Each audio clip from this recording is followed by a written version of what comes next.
আচ্ছা, আপনারা কি কখনো এমন কাউকে ভালোবেসেছেন যাকে ছাড়া এক মুহূর্ত নিঃশ্বাস নেওয়াটাও অসম্ভব মনে হতো? কিন্তু ভাগ্যের কি নির্মম পরিহাস, আজ সেই মানুষটা অন্য কারো আকাশের চাঁদ, আর আমি অন্য কারো ঘরের লক্ষ্মী বউ। জানেন, সবাই বলে ভালোবাসা মানেই নাকি তাকে পেতে হবে, তাকে নিজের করে নিতে হবে। কিন্তু আমার জীবনের গল্পটা একটু আলাদা। এই গল্পটা আপনাকে শেখাবে সব ভালোবাসা পূর্ণতা পায় না। কিছু ভালোবাসা সারা জীবন শুধু বুকের বাম পাশের চিনচিনে ব্যথা আর জায়নামাজের গোপন দোয়া হয়েই বেঁচে থাকে। আজ আমি নাবিহা আমার জীবনের সেই লুকানো ডায়েরির পাতা উল্টে আপনাদের শোনাতে চাই এক অদ্ভুত প্রেমের গল্প, যেখানে সুখ আর কষ্ট একে অপরের হাত ধরে হাঁটে। গল্পটা শুরু করি আমার সেই চঞ্চল বয়স থেকে। আমি ছিলাম মধ্যবিত্ত পরিবারের আদরের ছোট মেয়ে। একটু বেশিই চঞ্চল ছিলাম। সারাদিন টমটম করে ঘুরে বেড়ানো আর সবসময় মুখে কথার খই ফুটত। আর আমার এই দুরন্তপনার একমাত্র সঙ্গী ছিল নাবিল। নাবিল ভাই আমার আপন খালাতো ভাই। ছোটবেলা থেকেই আমরা একসাথে বড় হয়েছি। পিঠাপিঠি বয়স না হলেও আমাদের মনের বয়সটা যেন একই ছিল। নাবিল ভাই দেখতে মাশাল্লাহ দারুণ সুন্দর ছিল। ফর্সা গায়ের রং, চোখে সবসময় একটা দুষ্টু হাসি লেগে থাকত। আর আমি ছিলাম তার ঠিক উল্টো, শ্যামলা। কিন্তু নাবিল ভাই বলতো আমার চোখ দুটো নাকি কথা বলে। আমাদের সম্পর্কটা যে ঠিক কবে বন্ধুত্বের গণ্ডি পেরিয়ে ভালোবাসার নীল আকাশে ডানা মেলেছিল তা আমরা নিজেরাও বুঝতে পারিনি। নাবিল ভাই যখন বিশ্ববিদ্যালয়ে পড়ে তখন আমি কলেজে। রোজ বিকেলে ছাদের ওপর আমাদের আড্ডা বসত। নাবিল ভাই বাঁশি বাজাতো আর আমি মন্ত্রমুগ্ধের মতো তার দিকে তাকিয়ে থাকতাম। একদিন হঠাৎ বাঁশি থামিয়ে নাবিল ভাই আমার দিকে তাকিয়ে বলল, এই নাবিহা, তুই দিন দিন এত বড় হচ্ছিস কেন রে? তোকে তো আর কদিন পর তুই করে বলাই যাবে না। আমি হেসে বললাম, কেন, বড় হলে কি মানুষ পর হয়ে যায়? নাবিল ভাই সেদিন আমার চোখের দিকে তাকিয়ে একটা দীর্ঘশ্বাস ফেলে বলেছিল, না রে পাগলি, বড় হলে মানুষ পর হয় না, তবে বড় হলে মানুষের স্বপ্নগুলো বদলে যায়। ভয় হয় তুই আবার বদলে যাবি না তো? সেদিন নাবিল ভাইয়ের কথার মানে বুঝিনি, শুধু মনে হয়েছিল নাবিল ভাই আমাকে কতটা আগলে রাখতে চায়। আমাদের ভালোবাসাটা ছিল খুব পবিত্র। কোনো নোংরামি ছিল না, ছিল না কোনো অহেতুক চাহিদা, ছিল শুধু একে অপরের হাত ধরে সারা জীবন কাটানোর একটা অবুঝ স্বপ্ন। নাবিল ভাই প্রায়ই বলতো, দেখিস নাবিহা, তোকে আমি বেনারসি পরিয়ে ঢাক ঢোল পিটিয়ে আমার ঘরে নিয়ে আসব। তুই হবি আমার রানী আর আমি তোর গোলাম। আমি খিলখিল করে হেসে উঠতাম। ভাবতাম জীবনটা বোধহয় রূপকথার মতোই সুন্দর। কিন্তু রূপকথার গল্পে রাক্ষস না থাকলে কি আর গল্প জমে? আমার জীবনেও রাক্ষস এলো, তবে কোনো দানব রূপে নয়, এলো বাস্তবতার কঠিন রূপ নিয়ে। নাবিল ভাইয়ের তখনও পড়াশোনা শেষ হয়নি, একটা ভালো চাকরির চেষ্টায় হন্যে হয়ে ঘুরছে। আর ঠিক সেই সময়ে আমার বাবার কাছে একটা বিয়ের প্রস্তাব এলো। পাত্রের নাম ইলিয়াস, একজন মাদ্রাসার শিক্ষক। এলাকার সবাই তাকে হুজুর বলে ডাকে। অত্যন্ত ভদ্র, নম্র এবং ধার্মিক মানুষ। বাবার খুব পছন্দ হলো পাত্রকে। বাবা বললেন, এমন ছেলের হাতে মেয়ে দিলে আমার মেয়ে দুনিয়া ও আখেরাত দুই জায়গাতেই সুখে থাকবে। বাবার মুখে বিয়ের কথা শুনে আমার পায়ের তলা থেকে মাটি সরে গেল। আমি ছুটে গেলাম মায়ের কাছে। মাকে জড়িয়ে ধরে বললাম, মা, আমি এখন বিয়ে করব না, আমার পড়াশোনা বাকি, আমি নাবিল ভাইকে ছাড়া কাউকে ভাবতে পারি না।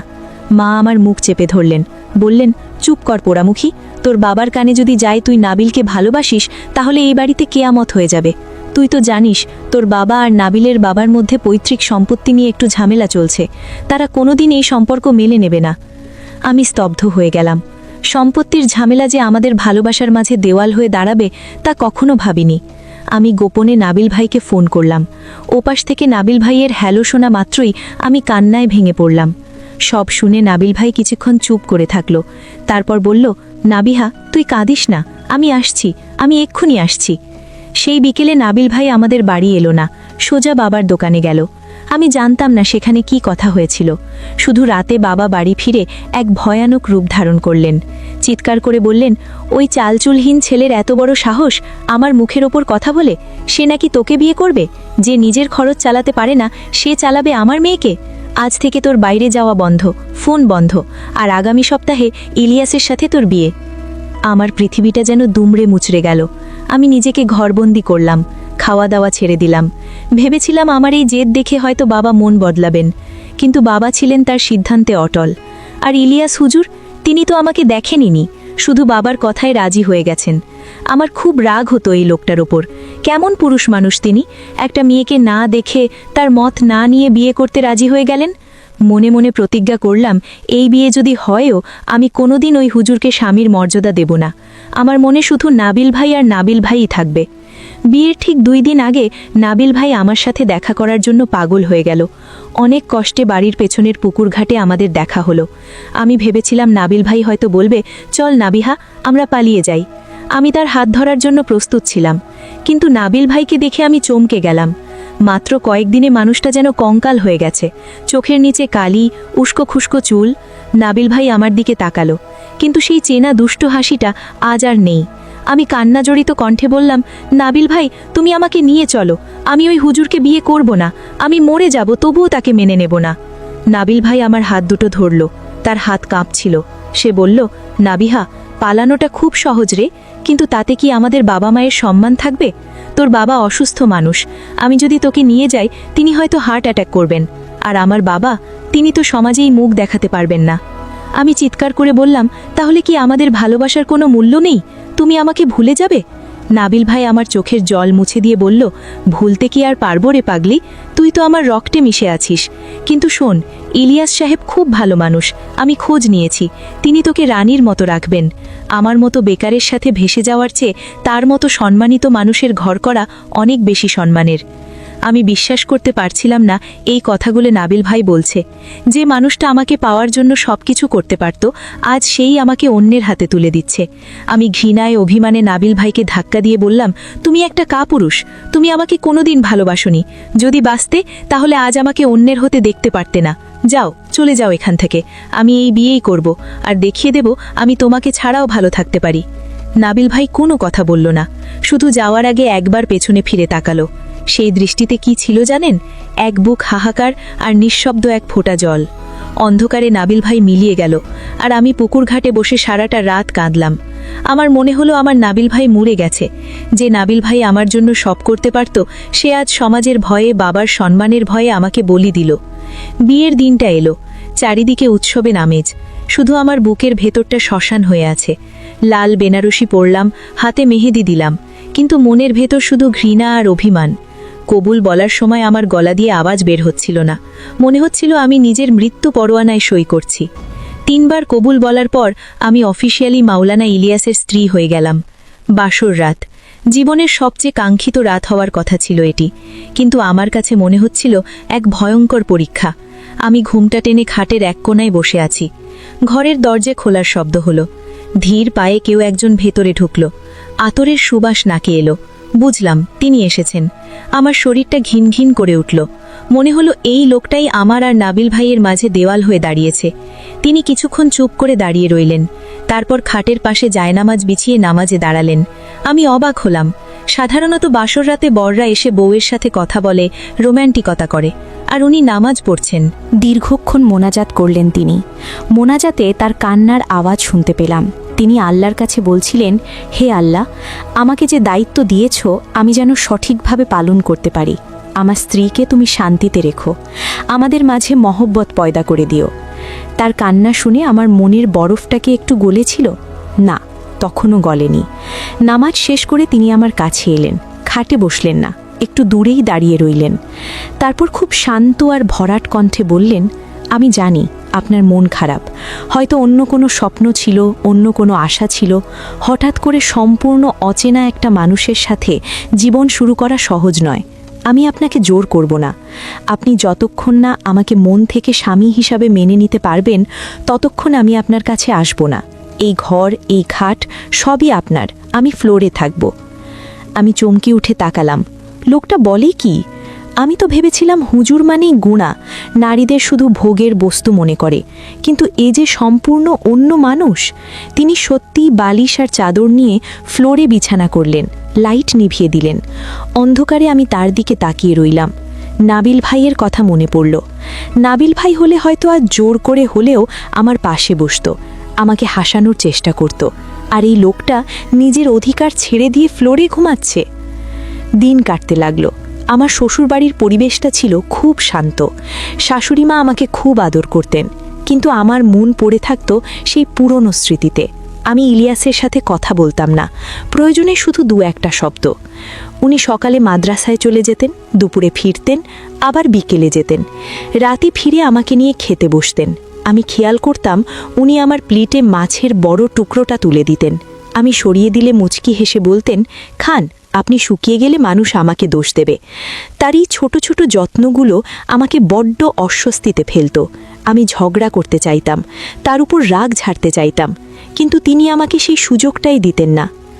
একদিনের ঘটনা, খুব বৃষ্টি হচ্ছিল বাইরে। আমি বারান্দায় দাঁড়িয়ে বৃষ্টি দেখছিলাম, আর মনে পড়ছিল নাবিল ভাইয়ের সাথে বৃষ্টিতে ভেজার স্মৃতিগুলো। চোখ দিয়ে পানি পড়ছিল অঝরে। হঠাৎ বুঝতে পারলাম কেউ একজন আমার মাথায় ছাতা ধরেছে। চমকে তাকিয়ে দেখি ইলিয়াস। উনি ভিজে যাচ্ছেন, কিন্তু ছাতাটা আমার মাথায়। আমি সরে যেতে চাইলাম। উনি বললেন, বৃষ্টি দেখা ভালো, কিন্তু ভিজে ঠান্ডা লাগলে কষ্টটা আপনাকেই পেতে হবে, আর আপনার কষ্ট হলে আমারও যে খারাপ লাগবে। আমি রেগে গিয়ে বললাম, কেন খারাপ লাগবে? আমি আপনার কে? আমাকে তো আপনি দয়া করে বিয়ে করেছেন, বাবা জোর করেছে তাই। উনি ছাতাটা নামিয়ে আমার চোখের দিকে তাকালেন। সেই প্রথম আমি তার চোখের দিকে তাকালাম। গভীর কালো চোখ, সেখানে কোনো কামনার আগুন নেই, আছে এক অদ্ভুত মায়া। উনি শান্ত গলায় বললেন, দয়া নয় নাবিহা, একে বলে দায়িত্ব। আর বিয়েটা আল্লাহর হুকুম ছিল। আমি আপনাকে ভালোবাসি কিনা জানি না, তবে আপনাকে সম্মান করি, আর ইসলাম শিখিয়েছে স্ত্রীকে সম্মান করাও ইবাদত। আমি চুপ হয়ে গেলাম। কথাগুলো তেরের মতো বুকে এসে বিঁধল। নাবিল ভাই ভালোবাসার কথা বলতো, কিন্তু শেষ পর্যন্ত আমাকে রক্ষা করতে পারেনি। আর এই লোকটা ভালোবাসা নেই বলছে, অথচ প্রতি মুহূর্তে আমাকে আগলে রাখছে। আমার মনের ভেতর একটা দ্বন্দ্ব তৈরি হতে শুরু করলো। একদিকে নাবিল ভাইয়ের প্রতি তীব্র টান আর অভিমান, অন্যদিকে ইলিয়াসের প্রতি শ্রদ্ধা আর কৌতূহল। এর মধ্যে হঠাৎ একদিন শুনলাম নাবিল ভাই দেশ ছেড়ে চলে যাচ্ছে সৌদি আরবে। সংবাদটা শুনে আমার বুকটা ধক করে উঠল। নাবিল ভাই চলে যাবে এত দূরে? শেষবারের মতো কি একবার দেখা হবে না? আমি ছটফট করতে লাগলাম, কিন্তু আমি এখন অন্যের স্ত্রী, চাইলেই কি আর দেখা করা যায়? বিকেলে ইলিয়াস মাদ্রাসা থেকে ফিরে এলেন। তার মুখটা কেমন যেন গম্ভীর। আমার কাছে এসে একটা খাম ধরিয়ে দিলেন। আমি অবাক হয়ে বললাম, এটা কি? উনি বললেন, আপনার জন্য একটা চিঠি নাবিল সাহেব দিয়ে গেছেন। যাওয়ার আগে আপনার সাথে দেখা করতে চেয়েছিলেন, কিন্তু সাহস পাননি। আমাকে রাস্তায় পেয়ে এটা আপনার কাছে পৌঁছে দিতে বললেন। আমি কাঁপা কাঁপা হাতে খামটা নিলাম। আমার স্বামী আমার প্রেমিকের চিঠি আমার হাতে এনে দিচ্ছেন, এটা কি সম্ভব? আমি তার দিকে তাকালাম। উনি একটু হাসলেন, খুব বিষাদগ্রস্ত হাসি। বললেন, উনি খুব ভালোবাসেন আপনাকে। তার চোখের দিকে তাকিয়ে বুঝেছি। আপনি চিঠিটা পড়ুন, আমি আসছি। এই বলে তিনি ঘর থেকে বেরিয়ে গেলেন, যেন আমাকে আমার মতো করে কাঁদার সুযোগ করে দিলেন। আমি চিঠিটা খুললাম। নাবিল ভাইয়ের পরিচিত হাতের লেখা। প্রিয় নাবিহা, যখন এই চিঠিটা পড়বি তখন হয়তো আমি আকাশের অনেক উঁচুতে মেঘের আড়ালে। আমাকে মাফ করে দিস রে। আমি কাপুরুষ। আমি তোকে লড়তে শেখাইনি, হাঁটতে শিখিয়েছি। কিন্তু বিশ্বাস কর, আমি হেরেছি বলেই আজ তুই জিতেছিস। ইলিয়াস সাহেব হীরা, আমি তার পায়ের নখের যোগ্যও নই। তোর বাবার কাছে আমি গিয়েছিলাম বিয়ের আগের রাতে। বলেছিলাম আমাকে একটা সুযোগ দিতে। তিনি বলেছিলেন আমি যদি সরে যাই তাহলে তিনি তোকে ইলিয়াসের সাথে বিয়ে দেবেন এবং কোনো ঝামেলা করবেন না। আর আমি যদি জেদ করি তাহলে হয়তো তোকে ত্যায্য করবেন। তোর সুখের জন্য, তোর পরিবারের সম্মানের জন্য আমি সরে এসেছি নাবিহা। আমি আমার ভালোবাসাকে কোরবানি দিয়েছি, শুধু তোর হাসি মুখটা দেখব বলে। ভালো থাকিস, অনেক ভালো। আর ইলিয়াস সাহেবকে কষ্ট দিস না, তিনি মানুষ না, ফেরেশতা। ইতি, তোর এক সময়ের নাবিল। চিঠিটা বুকে জড়িয়ে আমি ফ্লোরে বসে পড়লাম। কান্না যেন বাঁধ মানছিল না। নাবিল ভাই আমাকে এতটা ভালোবাসে, নিজের ভালোবাসা বিসর্জন দিল শুধু আমার পরিবারের শান্তির জন্য। আমি তাকে ভুল বুঝেছি, তাকে কাপুরুষ বলেছি। আর ইলিয়াস, তিনি সব জেনেও সব বুঝেও আমাকে মেনে নিয়েছেন। এমনকি আমার প্রেমিকের চিঠিও আমার হাতে এনে দিচ্ছেন। সেই রাতে আমি ইলিয়াসের জন্য অপেক্ষা করছিলাম। তিনি যখন ঘরে ঢুকলেন আমি দৌড়ে গিয়ে তার পা জড়িয়ে ধরলাম। তিনি চমকে উঠে আমাকে তুলতে চাইলেন, বললেন, আরে আরে, এসব কি করছেন?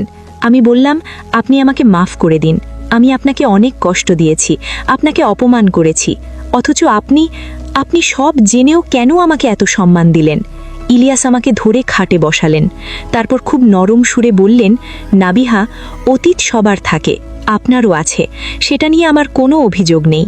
আমি শুধু চেয়েছি যেন আপনি বর্তমানকে নিয়ে ভালো থাকেন। জোর করে শরীর পাওয়া যায়, মন পাওয়া যায় না। আমি আপনার মনের জন্য অপেক্ষা করছিলাম। সেদিন থেকে আমাদের সম্পর্কের এক নতুন অধ্যায় শুরু হলো। কিন্তু গল্পের মোড় কি এখানেই শেষ? না, বিধাতা হয়তো আমাদের জন্য অন্য এক পরীক্ষার ব্যবস্থা করে রেখেছিলেন। নাবিল ভাই চলে যাওয়ার 3 বছর পরের কথা। আমাদের জীবনটা তখন বেশ গুছিয়ে উঠেছিল। আমাদের একটা ফুটফুটে মেয়ে হয়েছে, নাম রেখেছি আনিকা। ইলিয়াস তাকে জানের চেয়েও বেশি ভালোবাসেন। আমি প্রায়ই ভুলেই গিয়েছিলাম নাবিল ভাইয়ের কথা। কিন্তু হঠাৎ একদিন মাঝরাতে ইলিয়াসের ফোনটা বেজে উঠল। ফোনের ওপাশ থেকে যে খবরটা এলো তার জন্য আমি বা ইলিয়াস কেউই প্রস্তুত ছিলাম না। সৌদি আরবে এক ভয়াবহ গাড়ি দুর্ঘটনা ঘটেছে, আর সেই গাড়িতে ছিল নাবিল ভাই। ইলিয়াস ফোনের ওপাশে কথা বলছিলেন, আর আমি তার মুখের দিকে তাকিয়েছিলাম। তার ভরাট মুখটা মুহূর্তের মধ্যে ফ্যাকাশে হয়ে গেল। ফোনটা হাত থেকে নামিয়ে তিনি আমার দিকে তাকালেন। আমার ভয়ে ভয়ে জিজ্ঞেস করলাম, কি হয়েছে? কার দুর্ঘটনা? নাবিল ভাইয়ের? উনি কি বেঁচে আছেন? ইলিয়াস একটা দীর্ঘশ্বাস ফেলে বললেন, নাবিল সাহেব বেঁচে আছেন, তবে অবস্থা খুব খারাপ। নিবিড় পর্যবেক্ষণে রাখা হয়েছে। ডাক্তাররা আশা ছেড়ে দিয়েছেন। তার পকেটে একটা ডায়েরি পাওয়া গেছে। সেখানে জরুরি যোগাযোগ হিসেবে আমার নম্বর আর তোমার নাম লেখা ছিল। তারা তাকে আগামীকালের ফ্লাইটেই দেশে পাঠিয়ে দিচ্ছে। বোধহয় শেষবারের মতো দেশের মাটিতে নিঃশ্বাস নিতে চান। আমার পায়ের নিচ থেকে মাটি সরে গেল। যে নাবিল ভাই 3 বছর আগে বুক ভরা কষ্ট নিয়ে দেশ ছেড়ে চলে গেছিল, সে আজ লাশ হয়ে ফিরছে, নাকি লাশের চেয়েও খারাপ অবস্থায়। সারাটা রাত আমি জায়নামাজে বসে কাঁদলাম।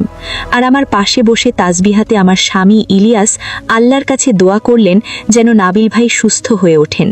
কি অদ্ভুত, তাই না? স্বামী তার স্ত্রীর প্রেমিকের জন্য দোয়া করছে। দুনিয়াতে এমন মানুষও হয়।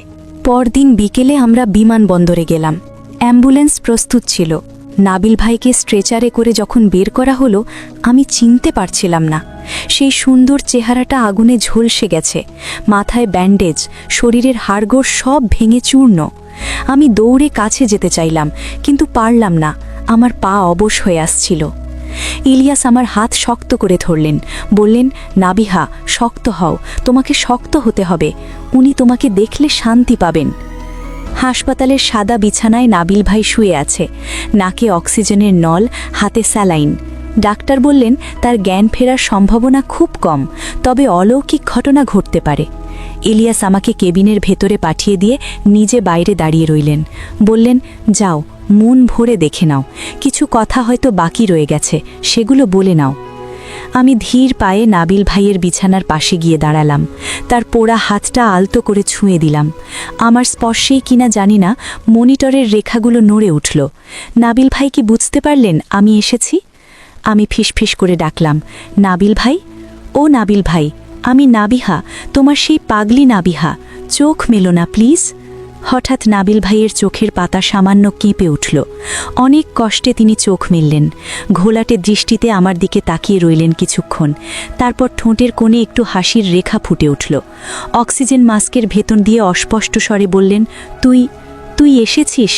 আমি জানতাম তুই আসবি। আমি কান্নায় ভেঙে পড়লাম। বললাম, কেন এমন করলে নাবিল ভাই? কেন এত দূরে গেলে? আজ তোমার এই অবস্থা কেন?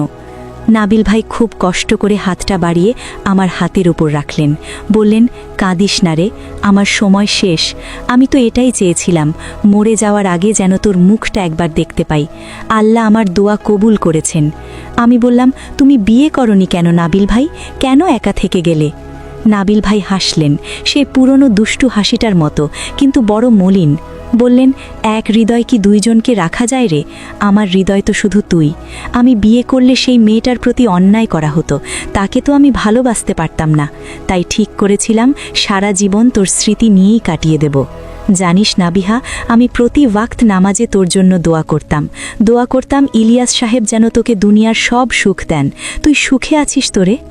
আমি মাথা নেড়ে বললাম, আমি খুব সুখে আছি নাবিল ভাই, উনি আমাকে খুব ভালোবাসেন। কিন্তু তুমি কেন এমন নিঃস্ব হয়ে গেলে? নাবিল ভাই বললেন, আমি নিঃস্ব নই রে, আমার ভালোবাসা সার্থক, কারণ আমি তোকে ভালোবাসে ত্যাগ করতে পেরেছি। ভালোবাসা মানেই তো শুধু কাছে পাওয়া নয়, ভালোবাসা মানে প্রিয় মানুষের ভালো থাকা। তুই ভালো আছিস, এটাই আমার জান্নাত। কথাগুলো বলতে বলতে নাবিল ভাই হাঁপিয়ে উঠলেন। মনিটরের শব্দ দ্রুত হতে লাগলো। আমি চিৎকার করে ডাকলাম, ডাক্তার, ডাক্তার। ইলিয়াস দৌড়ে ভেতরে এলেন। ডাক্তার নার্সরা ছোটাছুটি শুরু করলেন। আমাকে ঘর থেকে বের করে দেওয়া হলো।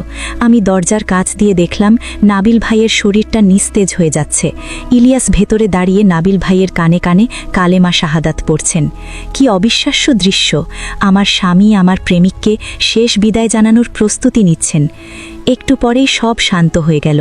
ডাক্তার বেরিয়ে এসে মাথা নিচু করে বললেন, উনি আর নেই। আমি সেখানেই ফ্লোরে বসে পড়লাম। আমার মনে হলো আমার শৈশব, আমার কৈশোর, আমার প্রথম ভালোবাসা সব ওই সাদা কাপড়ে মোড়া লাশের সাথে শেষ হয়ে গেল। কিন্তু অদ্ভুত ব্যাপার কি জানেন, আমার খুব বেশি কান্না পেল না তখন। মনে হলো নাবিল ভাই তো বেঁচে নেই, তিনি বেঁচে ছিলেন আমার অপেক্ষায়। তার ছুটি দরকার ছিল, আল্লাহ তাকে ছুটি দিয়েছেন। নাবিল ভাইয়ের দাফন হলো আমাদের গ্রামের বাড়িতে। ইলিয়াস নিজে কবরে নেমে লাশ শোয়ালেন। মাটি দেওয়ার পর তিনি দীর্ঘক্ষণ মোনাজাত করলেন। আমি একটু দূরে দাঁড়িয়ে দেখছিলাম মানুষটা কি দিয়ে তৈরি। ফেরার পথে গাড়িতে আমি চুপ করে বসেছিলাম, ইলিয়াসও চুপ। অনেকক্ষণ পর আমি নীরবতা ভেঙে বললাম, আপনি কেন এত ভালো? আপনি কি জানেন না নাবিল ভাই আমার কে ছিলেন? গাড়িটা রাস্তার পাশে থামালেন, আমার দিকে ফিরে তাকালেন। তার চোখে পানি। তিনি বললেন, জানি নাবিহা, আমি সব জানি। বিয়ের প্রথম দিন থেকেই জানতাম। তোমার ডায়েরি আমি ভুল করে পড়ে ফেলেছিলাম একদিন। আমি চমকে উঠলাম। তিনি সব জানতেন, তবুও আমাকে কোনোদিন কিছু বলেননি। ইলিয়াস বললেন, দেখো নাবিহা, কাউকে জোর করে ভালোবাসা যায় না। নাবিল সাহেব তোমাকে ভালোবাসতেন, তুমিও তাকে ভালোবাসতে। এটা অপরাধ নয়, এটা মানুষের স্বভাব। কিন্তু তিনি তোমার সম্মানের জন্য সরে গিয়েছিলেন, আর আমি তোমাকে বিয়ে করে একটা দায়িত্ব নিয়েছিলাম। আমি চেয়েছিলাম তুমি যেন অতীতে পড়ে না থেকে বর্তমানে বাঁচতে শেখো। নাবিল সাহেব চলে গেলেন, কিন্তু তিনি আমাদের একটা শিক্ষা দিয়ে গেলেন। আমি জিজ্ঞেস করলাম, কি শিক্ষা? উনি বললেন, ত্যাগ। তিনি ত্যাগ করেছেন তোমার জন্য, আর আমি ত্যাগ করেছি আমার অহংকার, আমার জেদ, শুধু তোর হাসি মুখ দেখার জন্য। আজ থেকে নাবিল সাহেব আর আমাদের মাঝখানের কোনো গোপন ব্যথা হয়ে থাকবেন না। তিনি থাকবেন আমাদের শ্রদ্ধার জায়গায়। আমরা দুজনে মিলে তার মাগফিরাতের জন্য দোয়া করব। পারবে না? আমি ইলিয়াসের হাতটা শক্ত করে ধরলাম। এই প্রথম আমার মনে হলো আমি নাবিল ভাইকে হারিয়েছি ঠিকই, কিন্তু আমি এমন একজনকে পেয়েছি যার পায়ের নিচে আমার বেহেশত। নাবিল ভাই ছিল আমার আবেগ, আমার কল্পনা, আর ইলিয়াস হলো আমার বাস্তব, আমার আশ্রয়, আমার ছাদ। সেই ঘটনার পর আজ অনেক বছর কেটে গেছে। আমাদের মেয়ে আনিকা এখন অনেক বড়। আমি আর ইলিয়াস এখন বার্ধক্যের কোঠায়। এখনও প্রতি বছর নাবিল ভাইয়ের মৃত্যুবার্ষিকীতে আমরা গরিবদের খাওয়াই, মাদ্রাসায় দান করি। ইলিয়াস কখনো আমাকে বাধা দেননি, বরং উৎসাহ দিয়েছেন। মাঝে মাঝে রাতে যখন তাহাজ্জুদের নামাজে দাঁড়াই, তখন ভাবি জীবনটা আসলেই অদ্ভুত। এক জীবনে আমরা কত কিছুই না চাই, কিন্তু পাই কতটুকু। নাবিল ভাইকে আমি পাইনি, কিন্তু তার ভালোবাসাটা আমার জীবনের সবচেয়ে বড় শক্তি হয়ে আছে। আর ইলিয়াস, যাকে আমি শুরুতে ঘৃণা করতাম, অবহেলা করতাম, আজ তাকে ছাড়া আমি এক মুহূর্ত চলতে পারি না। গল্পের শেষে এসে আপনাদের একটা কথা বলি, যারা ভাবছেন ভালোবাসা মানেই হাত ধরে পার্কে ঘোরা বা পালিয়ে বিয়ে করা, তারা ভুল ভাবছেন। ভালোবাসা মানে হলো সম্মান, ভালোবাসা মানে হলো বিশ্বাস। নাবিল ভাই আমাকে শিখিয়ে গেছেন ভালোবাসলে ছেড়ে দেওয়াও জানতে হয়, আর ইলিয়াস আমাকে শিখিয়েছেন ভালোবাসা মানে আগলে রাখা। ভালোবাসা মানে সঙ্গীর অতীতকে সম্মান জানিয়ে তার বর্তমানকে সুন্দর করা। আজ আমি নাবিহা, এক পরিপূর্ণ নারী। আমার এক আকাশে এক উজ্জ্বল নক্ষত্র হয়ে আছে নাবিল ভাই, আর আমার জমিন হয়ে আমাকে ধরে রেখেছেন মাওলানা ইলিয়াস। সব ভালোবাসা পূর্ণতা পায় না, কিন্তু সব ভালোবাসাই পবিত্র যদি তাতে সততা থাকে। আপনারা যারা এই গল্প শুনছেন তাদের বলছি, জীবনে কাউকে পেলে তাকে কদর করতে শিখুন, আর যদি কাউকে না পান তবে তার জন্য দোয়া করুন, কারণ দোয়ার চেয়ে বড় ভালোবাসা এই পৃথিবীতে আর কিছুই নেই। ভালো থাকবেন আর ভালোবাসাকে সম্মান করবেন।